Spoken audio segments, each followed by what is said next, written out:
How to turn off opponent winch in OTR 2.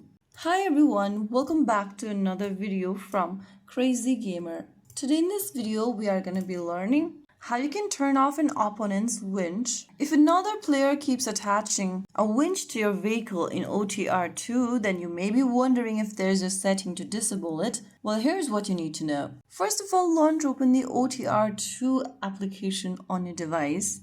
And once you do that, you'll end up in this page. Now from the left hand side, click on multiplayer and click on setup. Inside the multi option, you'll see opponent winch option. Just tap on it to disable it. Make sure that it is leveled as disabled in order to turn it off. Now you can do this while playing the game as well.